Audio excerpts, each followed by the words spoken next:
अंतर्द्वंद का वजह ये है कि हम दूसरे व्यक्ति पर ज़्यादा विश्वास कर पा रहे हैं और अपने ही समुदाय के लोगों से हम अलगाव रख रहे हैं।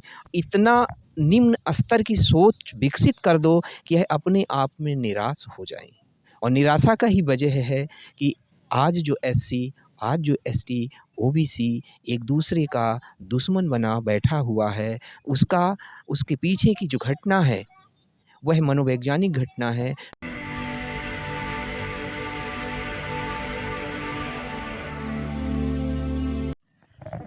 जय भीम। मैं मेवालाल और आप देख रहे हैं बहुजन समय। आज हमारे बीच में डॉक्टर प्रभुनाथ सर जी हैं।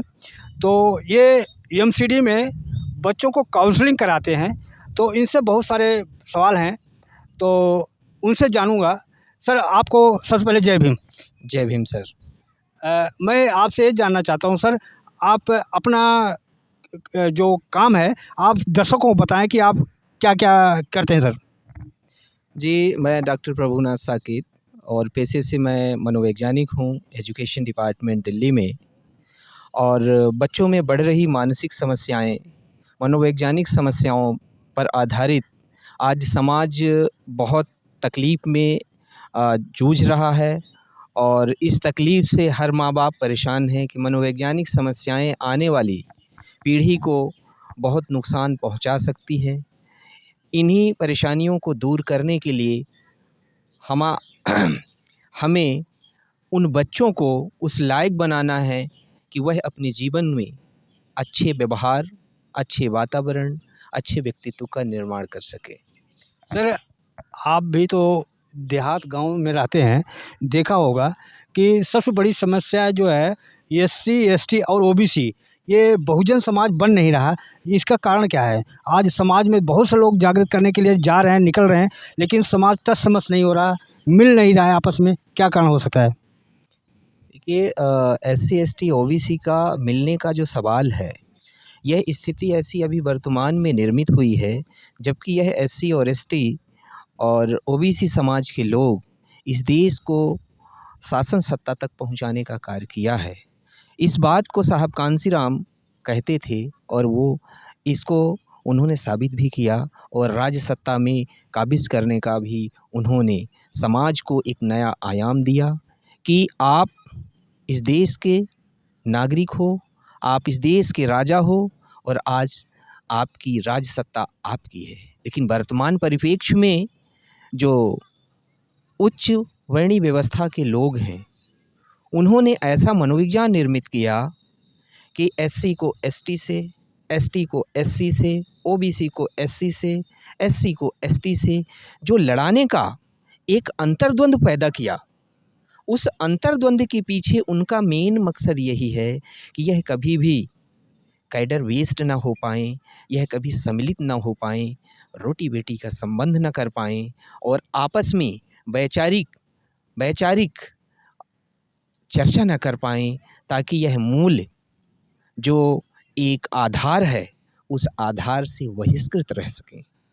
तो ये स्थितियाँ जो निर्मित हुई हैं, यह मानसिक विकृति वाले जो लोग हैं, जो मानसिक विकृति वाले लोग हैं, वह इन विकृतियों का उपयोग करके एससी, एसटी और ओबीसी के लोगों को मानसिक तौर पर और वैचारिक तौर पर उनको कमज़ोर करने का निरंतर प्रयास कर रहे हैं।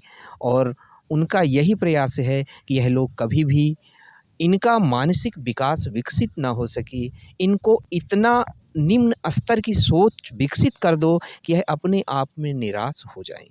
और निराशा का ही वजह है कि आज जो एससी, आज जो एसटी, ओबीसी एक दूसरे का दुश्मन बना बैठा हुआ है। उसके पीछे की जो घटना है, वह मनोवैज्ञानिक घटना है। डॉक्टर बाबा साहब अम्बेडकर इस बात को कहते थे कि यदि इस देश में एक घटना है बाबा साहब के टाइम की, उस ब्राह्मण व्यक्ति का नाम मुझे नहीं ध्यान है, पर वो कहते थे कि भाई, सबसे पहले तू ब्राह्मण है, उसके बाद जो तो है, तुम्हारा चरित्र जो है वह कभी भी न्यायिक नहीं है।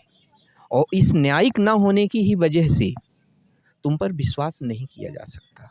तो डॉक्टर अंबेडकर की बात को बहुजन समाज के लोगों को संज्ञान में लेना चाहिए, अपने मनस्पटल में लेना चाहिए और अपने बीवी बच्चों, जन समुदाय को, छोटी-छोटी नए-नए बच्चों को यह उनके अंदर मानसिकता विकसित करें कि तुम अपना संज्ञान, अपना विचार अपने अंदर ऐसा विकसित करो कि तुम्हें कोई भी निराश ना कर सके। जब तुम निराश अब जब हमारे लोग अंतर्द्वंद में जो फँसते हैं, जैसे एससी, एसटी, ओबीसी की वर्तमान परिप्रेक्ष्य में जो राजनीतिक घटनाएँ हैं, वह बहुत दुखद हैं। दुखद होने के पीछे की जो घटना है, वह केवल और सामाजिक, राजनीतिक और पारिवारिक अंतर्द्वंद है। अंतर्द्वंद का वजह ये है कि हम दूसरे व्यक्ति पर ज़्यादा विश्वास कर पा रहे हैं और अपने ही समुदाय के लोगों से हम अलगाव रख रहे हैं। अलगाव की स्थिति में हर इंसान मतलब वैश्विक रूप से अंतर्राष्ट्रीय स्तर पर अगर देखा जाए तो कई मनोवैज्ञानिकों ने यह प्रमाणित किया है कि पूरे विश्व में जो अवसाद है, डिप्रेशन है, वह मानव जगत से, इंसान से अभी तलाक नहीं लिया है। तो ये जो हमारे जो लोग हैं जिनकी आप बात कर रहे हैं, एससी, एसटी और ओबीसी के लोगों में जो अलगाव की स्थिति है, तो वह तलाक डालने का काम जो हो रहा है, उच्च वर्णीय लोग कर रहे हैं और उस उच्च वर्णीय लोगों की वजह से ही वह तलाक क्या है, वो डिप्रेशन है। और डिप्रेशन क्या है, इन लोगों के अंदर अंतर्द्वंद पैदा कर रहा है, जिससे ये लोग आपसी लगाव, आपसी भाईचारा विकसित करने में कठिनाई महसूस कर रहे हैं। अच्छा, मानव काशीराम ने एक बात कही थी, 15-85 की बात कही थी, तो 85% तो हम हैं, लेकिन वो 85 संगठन में, 85 पार्टियों में, 85 दलों में हैं, और वो 15 हैं तो केवल 15 में, तो कौन बड़ा हुआ? देखिए, इसकी चूँकि साहब कांसीराम ने जो ये 15 और 85 का ये जो विचारधारा समाज को बताई, इसके पीछे की जो बड़ी गहरी मानसिकता है, विचार है, सिद्धांत है, तथागत बुद्ध ने जो बहुजन हिताय बहुजन सुखाय की बात कहा। भारत देश में जो बहुजन हिताय बहुजन सुखाय की विचारधारा को तथागत बुद्ध ने फैलाया, अन्य महापुरुषों ने भी फैलाया। बाबा साहब अम्बेडकर ने इस देश को बौद्ध धम्म की दीक्षा दिला कर के खुद भी स्वीकारा कि इस देश में अन्य कोई ऐसा धर्म नहीं है जो भेदभाव ना करता हो, लेकिन बौद्ध धर्म ही ऐसा है जो इसमें मानव के लिए एक आदर है, सम्मान है, कोई भेदभाव नहीं है।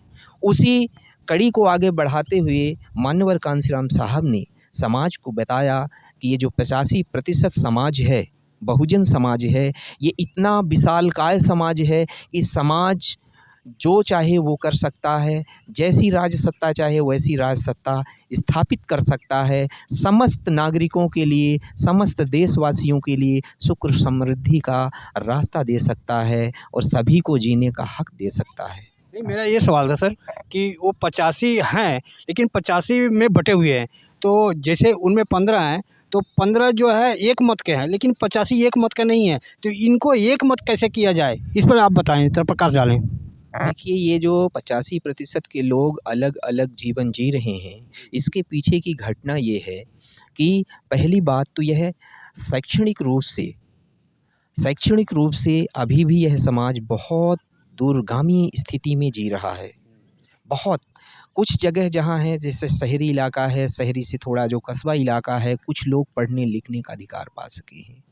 आज भी समाज के जो लोग हैं, आपसी भेदभावों में ही जीवन यापन कर रहे हैं, क्योंकि वह अपने महत्व को, अपने जीवन को, अपने भाइयों को, अपने परिवार के लोगों को नहीं समझ पा रहे हैं, इसलिए इनमें अलगाव की स्थिति है। रहा सवाल 15% लोगों का, चूँकि वह इस देश में पहले से ही शैक्षणिक व्यवस्था इतनी मजबूत किए, वह अपने लोगों को पीछे जाने नहीं दिए, चाहे वो शैक्षणिक जीवन हो, चाहे पारिवारिक जीवन हो या उनका सामाजिक जीवन हो, चाहे औद्योगिक जीवन हो, उन्होंने हर तरह की घेराबंदी करके अपने लोगों को समृद्ध बनाया है। इसलिए वह अपनी कड़ी, क्योंकि वो जानते हैं कि हमारी ताकत बहुत कमज़ोर है। जिस दिन यह बहुजन समाज के लोग, एससी, एसटी, ओबीसी समाज के लोगों ने जब इस देश में जागरूकता एक होगी, तो इनकी राज सत्ता इनके हाथ से चली जाएगी।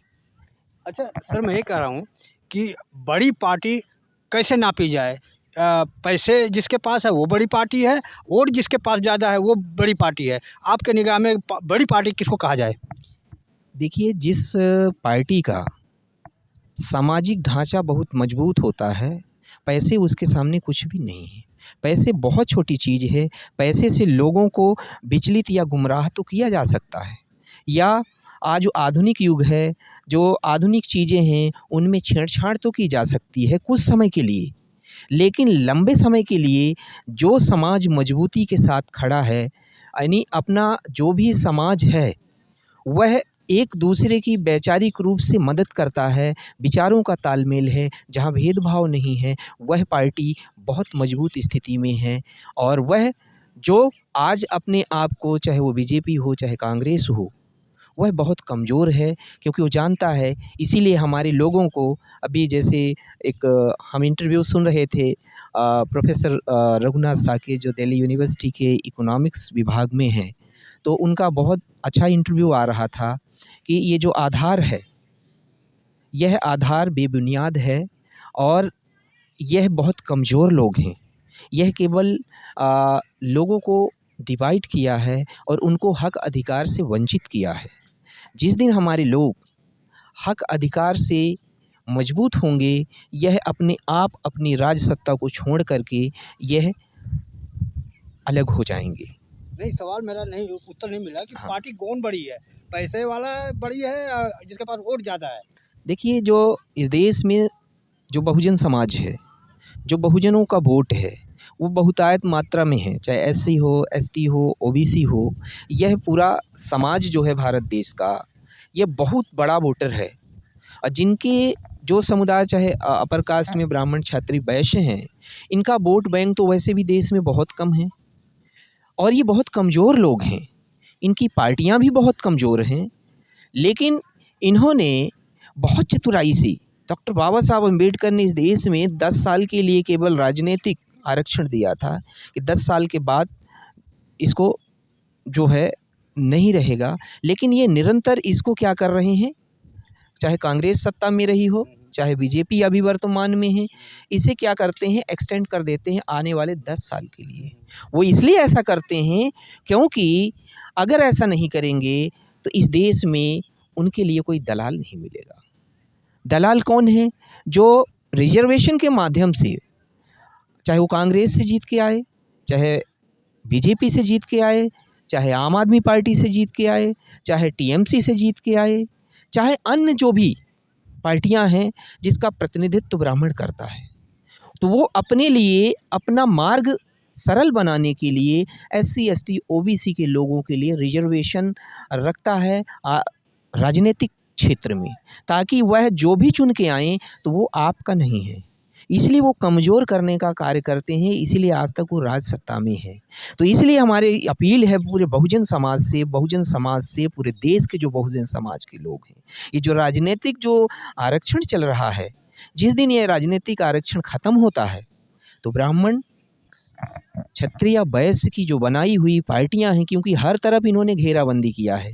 अभी जो वर्तमान में जो one election, one nation, one election, ये वही चाल है जो कांग्रेस चलती थी, ये वही चाल है जो आरएसएस चलती थी। ये सब कांग्रेस के ही पैदा किए हुए ये बच्चे हैं, चाहे वो आरएसएस हो, चाहे केजरीवाल हो, चाहे अन्य जो भी ब्राह्मणी व्यवस्था से जुड़े हुए जो भी संगठन हैं, वह सब कांग्रेस के पैदा किए हुए व्यवस्था है।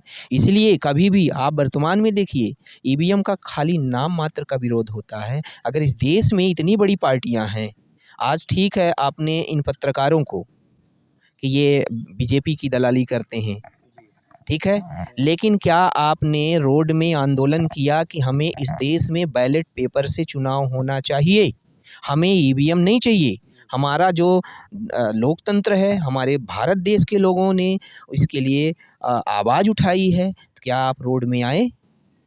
आप केवल मीडिया के सामने कहते हैं कि ईवीएम में कुछ न कुछ गड़बड़ी है। अरे जब ईवीएम में कुछ न कुछ गड़बड़ी है, तो आप ईवीएम को बैन क्यों नहीं करते हो?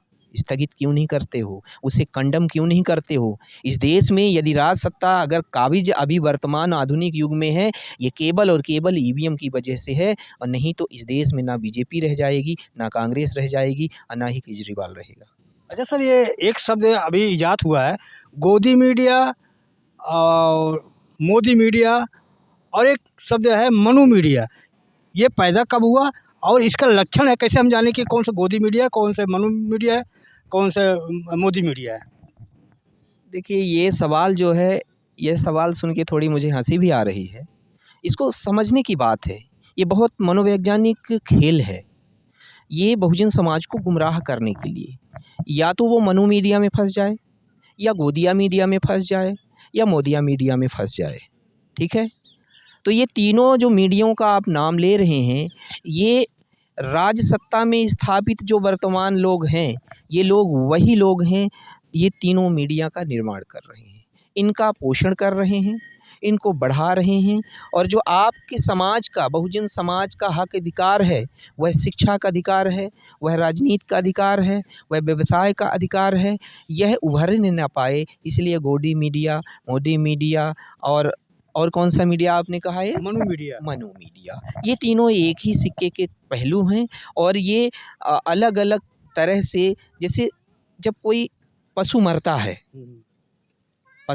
है, एक दो दिन बाद जब उसकी मृत पशु का जो शरीर है हल्का गंध देने लगता है। आजकल तो चील जो है बहुत कम देखने को मिलती है, तो उसमें से दो तरह से चील आते थे। एक बड़ा वाला जो हल्का काला और हल्का-हल्का भूरा होता था वो, और एक सफ़ेद चील होता था जिसकी चोंच जो है सफ़ेद होती थी। और तीसरा एक होता था गाँव में, कह सकते हैं लोमड़ी। ये तीनों इकट्ठा हो करके उस मृत शरीर को नोच-नोच के खाते थे। ठीक ये वैसा ही है जो आपने अभी 3 मीडिया का आपने नाम लिया, ये वही लोग हैं, ये नोच-नोच के बहुजन समाज के हक अधिकार को खा रहे हैं और उसकी गंध पूरे देश में फैला रहे हैं। इसलिए बहुजन समाज के लोगों से मेरी ये अपील है कि ये जो गिद्ध हैं, ये जो लोमड़ी बने बैठे हुए लोग हैं, आपकी मांस ना खाने पाए। आपके हक मांस क्या है? आपकी शिक्षा है, आपका संरक्षण है, आपका व्यवसाय है, आपका स्वतंत्रता है, यह इसको खाने न पाए। इस बात को हमारे समाज के लोगों में बड़ी ही सरलता और सहजता के साथ छोटे-छोटे बच्चों को, औरतों को, छोटी-छोटी लड़कियों को इन्हें प्रेरित करना चाहिए, जागृत करना चाहिए, और उन्हें समाज में और लोगों को भी बताने के लिए अग्रसर रहना चाहिए और निरंतर प्रयास करना चाहिए, ताकि ये गोदी मोदी और जो मीडिया का आपने नाम लिया, इनसे आपका बचाव हो सके। और आप इनकी चाल को, ये जो मनोवैज्ञानिक खेल खेलते हैं, इसमें एक कहानी हम आपको बताना चाहेंगे कि जब किसी इंसान को मानसिक रूप से यदि कमज़ोर करना है, उसके साथ 2 तरह के मॉडल पेश करो। तुम बहुत कमज़ोर हो, तुम कर ही नहीं सकते हो, तुम्हारा स्तर बहुत गिरा हुआ है, ठीक? फिर दूसरा माध्यम, जब वह इंसान दूसरी जगह जाएगा, उसी गोदी मीडिया या मनु मीडिया या माफिया मीडिया वाले लोग उसको कहेंगे, अरे यार, तुम्हारी तो बहुत बुराई हो रही थी, तुम कैसे आदमी हो? सच में तुम बहुत कमज़ोर है। तो दोनों तरफ से उसकी घेराबंदी करके, यानी चित भी हमारा, पत भी हमारी। शोले फ़िल्म में जो धर्मेंद्र और अमिताभ बच्चन जिस सिक्के का इस्तेमाल करते थे, वास्तविक में दोनों सिक्कों का जो आकार था, दोनों तरफ का एक ही था। दोनों तरफ का आकार एक ही था। वैसे ही यहाँ पर भी है कि मतलब आप कहीं भी जाओगे, घेराबंदी करके आपको मानसिक रूप से पागल किया जाएगा। इस मानसिक रूप से पागलपन को समझने के लिए हमारे लोगों को मनोविज्ञान समझना चाहिए। व्यक्ति का मनोविज्ञान, जिस दिन व्यक्ति का मनोविज्ञान आप जान गए, दुनिया में आपको कोई ना पागल कर सकता है, ना कोई आपका हक अधिकार छीन सकता है। आप बेरोज़गार हो तब भी आप बेरोज़गारी में अपने आप को टिका सकते हैं, मजबूत कर सकते हैं। अच्छा, मैं लास्ट सवाल आपसे पूछ रहा हूँ कि अभी स्टालिन के लड़के ने एक बात कही थी कि ये सनातन डेंगू के समान है, इसको ख़त्म कर दिया जाए। तो पूरे देश में बवाल मचा है। यहाँ तक कि कह रहे हैं कि ये पूरे हिंदू को ख़त्म करने की बात कर रहा है। तो बताओ इसमें सच्चाई क्या है?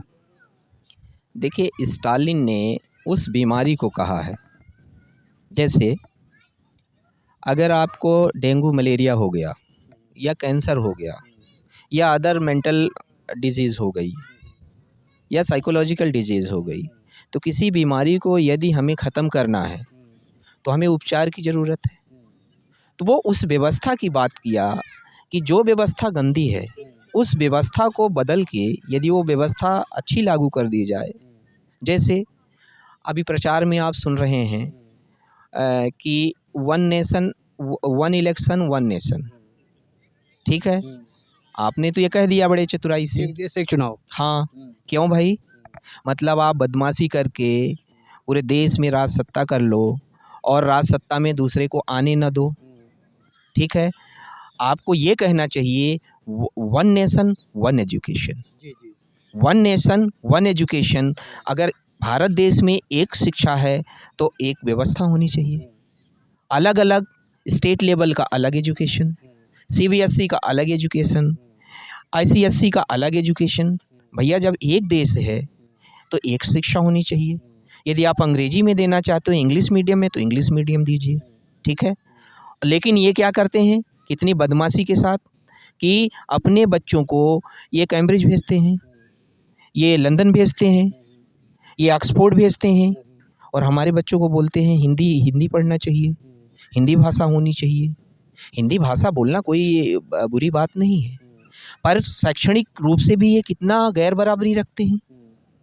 जब आपका बच्चा आज इंग्लिश मीडियम में कॉन्वेंट में या एकेडमी में पढ़ रहा है, वो हिंदी मीडियम वाले से 10 साल आगे चल रहा। क्यों चल रहा है? क्योंकि वो सारी विदेशी जो शिक्षा है, इंग्लिश जो शिक्षा है, उसको कॉन्सेप्ट को अपने बच्चों को दे रहा है और एससी एसटी के बच्चों को बोलते हैं कि आप जो है हिंदी मीडियम पढ़ो, हमारे देश के लिए अच्छा होगा, हिंदी में काम-काज करो। आप पार्लियामेंट्री सेशन जब होता है या विधानसभा का जब सेशन होता है, तो यही जो विरोध करने वाले लोग हैं, तो वही लोग इंग्लिश में बात करते हैं, तब हिंदी कहाँ चली गई? और हमारा कोई सांसद या विधायक हिंदी माध्यम से पढ़ के जाता है या कम पढ़े लिखा आदमी है, यदि उस सत्र के दौरान अपने प्रस्ताव रखता है, तो उसका मजाक उड़ाया जाता है।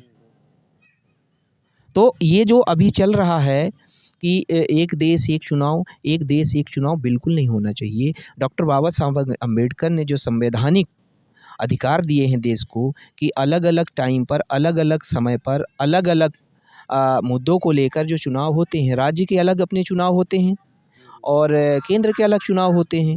राज्यसभा का अपना अलग होता है, लोकसभा का अलग होता है, विधानसभा का अलग होता है और जो परिषद के चुनाव होते हैं वो अलग होते हैं। तो ये जो खेल चल रहा है कि वन नेशन वन इलेक्शन, इसके पीछे बहुत बड़ा षड्यंत्र है।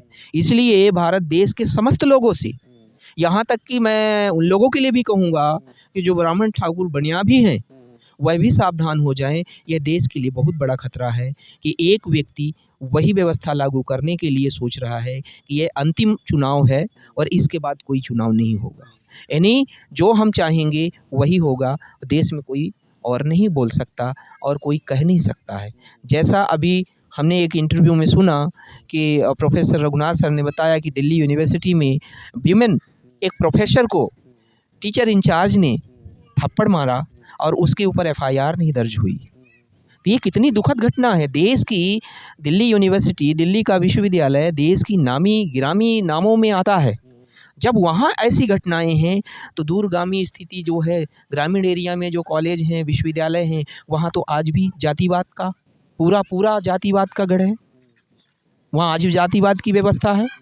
आप चले जाइए, बहुत मुश्किल से एक एससी का या एसटी का प्रोफ़ेसर होगा, बाकी पूरा कब्ज़ा ब्राह्मण, क्षत्रिय, वैश्यों का है और उनको घेराबंदी करने के लिए ना तो गेस्ट फैकल्टी में जाने दिया जाता है, ना ही जनभागीदारी में जाने दिया जाता है और ना ही सामान्य तौर पर जो मैनेजमेंट या व्यवस्था के तौर पर कि आप क्लासेस ले सकते हो टेम्परेरी, वो भी व्यवस्था में उनको नहीं जाने दिया जाता है।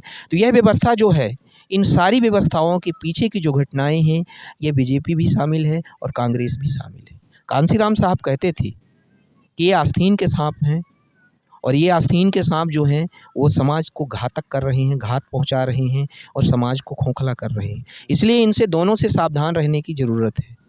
तीसरा अभी जो आया है, आप जान रहे हैं, बड़ा अम्बेडकर का नाम, जय भीम जय भीम जय संविधान। दिल्ली में बड़ा कॉन्वेंट स्कूल बन रही है। आज वहाँ आप जाइए, वास्तविक सर्वे करने जाइए, SC ST OBC के बच्चों का नाम मात्र का वहाँ पर एडमिशन है। ये एडमिशन जो इंग्लिश मीडियम स्कूल बनाए गए हैं तो ये पॉश इलाके में बनाए गए हैं, वही कॉरपोरेट्स फैमिली के बच्चे ज़्यादातर पढ़ते हैं। तो इसके पीछे की जो घटनाएं हैं इसको जानना बहुत ज़रूरी है, समझना बहुत ज़रूरी है। जब आप जान जाएंगे, समझ जाएंगे तो दुख वाली घटनाएं घटित नहीं होंगी। इसलिए इन राजनेताओं का मनोविज्ञान जानना बहुत ज़रूरी है, क्योंकि सारा खेल मनोविज्ञान का है, इसके अलावा कुछ भी नहीं। चलो धन्यवाद सर, आपने हमारे सवालों को जवाब दिया। और लास्ट में मैं कहूँगा बहुजन समय के बारे में 2 शब्द बोले। कि बहुजन समय, आप इतनी कठिन परिस्थितियों के बावजूद भी जहां देश का मीडिया लगभग राजनेताओं का कह सकते हैं रखेल हो गया है, उनके इशारों पर कार्य करता है, लेकिन आप खुले मंच में, खुले मैदान में आप एक हिम्मत जुटा रहे हैं कि मीडिया जो है चौथा स्तंभ जिसे कहा जाता है, आप समाज को चौथे स्तंभ के तौर पर स्थापित करने का प्रयास कर रहे हैं। आपको बहुत बहुत धन्यवाद। और आप ऐसे ही समाज के हितों के लिए, देश के हित के लिए आप कार्य करते रहें और निश्चित तौर पर आप लोगों की आवाज़ बनकर आगे आएँ। इसी के साथ आपका बहुत बहुत धन्यवाद। जय भीम, जय भारत, जय कांसी राम। धन्यवाद सर। ये थे प्रभुनाथ सर। इनके विचारों से आप कितना सहमत हैं और हमारा प्रयास आपको कैसा लगा? यदि हमारे प्रयास से आप संतुष्ट हैं तो हमारे चैनल को सब्सक्राइब करें और लाइक करें, कमेंट करें और ज्वाइन करें। धन्यवाद। जय भीम, जय भारत, बहुजन समय।